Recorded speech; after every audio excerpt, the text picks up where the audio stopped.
Hello everyone. In today's video, we're going to see the solution for the Farming Simulator 2022 or 2025 error, which is could not initialize 3D system for which it says shader model 6.0 is required. So this is the error on PC that you will see right in front of you. So for this, the steps that you need to follow is you will need to change the XML file. What you will do is you will press the Windows plus E key combination. From there, File Explorer would open. You can simply right click the Start button or choose File Explorer as well. You can open it in any way. From there, you will navigate to your C drive. There, you will go to your users, your username. From there, you'll see the Documents option. From there, you'll see the My Games option, and there you'll see the Farming Simulator 2022 pop-up. You can basically click on that. You will right-click on the game.xml file, and you will choose Open With, and there you will open it with Notepad.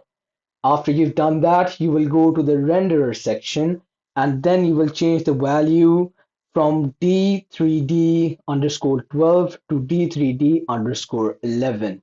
From there, you will click on File, and there you will click Save.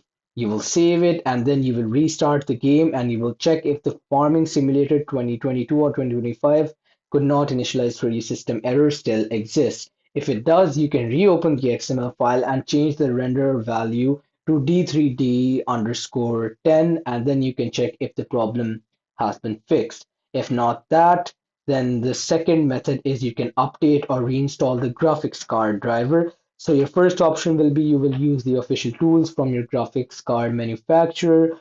Since many well-known graphics card manufacturers have official tools which will help you detect and update graphic card drivers. Option 2 is you can go to their official website, and option 3 is you will use Device Manager. For that, step 1 will be right-clicking on the Start button and you will choose Device Manager.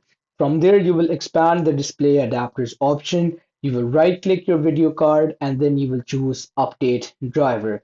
So this is what you will need to do when you open your device manager. These are the steps that you need to follow, and this is the screen you will see. You will simply press on Update Driver. And step 3 is you will select Search automatically for drivers, and then you will complete the remaining steps.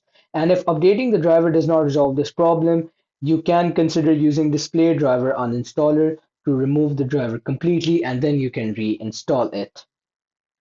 And that's it. This is how you can solve this error. If this doesn't work, then you can simply contact help support. Thanks for watching and subscribe for more.